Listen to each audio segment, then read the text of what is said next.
Hey everyone, Tony Winston here, Jazz Piano College. I'm going to start with Woody and You, and what I'm covering today is upper structure triads. Now this is not really a beginner type thing, but even beginners should be aware of it because you're going to run into examples of this in songs, and you want to kind of understand what you're doing, even if you're not quite ready to study it like full time. The first song here is Woody and You. Now, suppose you play the saxophone or the trumpet, and you think, well, this is not a video for me. This is just a video for piano players. You could take these upper structure triads and use them in your improv. Like, for instance, suppose I'm doing like this song Woody and You, and I've got a G minor 7 flat 5, and I'm going to use two upper structure triads, an F major triad and an E flat major triad. And how can I improvise with that? You can create good lines just using those two triads, and it's it would be a 6-note scale. I've heard this referred to as a hexatonic scale. Some folks call it a sling blade. I call it a guider blade. I don't know. Some of these terms just drive me nuts. Anyway, all right, so I'm going to go through each chord type and show you different triads that will fit on the top, all right, or in your improv. And I have to say that a major triad or even a minor triad sometimes can be extremely dissonant. You could, for instance, say have a C major 7th and put something that's really dissonant with it. Let's say like a D flat major triad. And because the triad sounds so right to our ears, even over a chord where it really doesn't fit, it will sometimes work and sound pretty cool.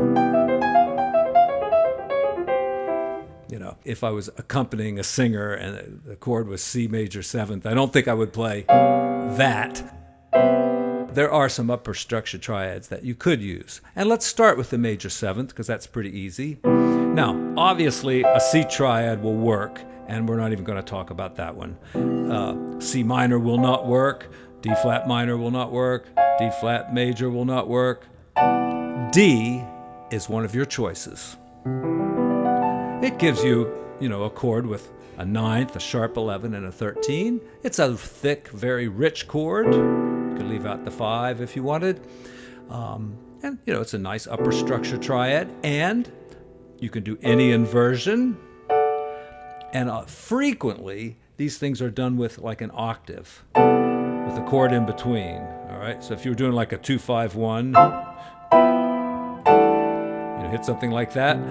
I'm going to be using a lot of rootless voicings here today. So if you don't understand those, you want to know what rootless voicings are and what I'm playing. I will say what I'm playing, but I'm not going to describe it that much. So this is a C major chord with a D triad. Okay. Now, an E minor triad doesn't really add anything to the chord, but it's a possibility if you're playing these big chords up here and you're moving a melody around. That one's perfectly fine. An E triad is acceptable, in certain spots, because a lot of times, it's kind of like something that you're moving around. Barry Harris describes it as being like a diminished chord over a C.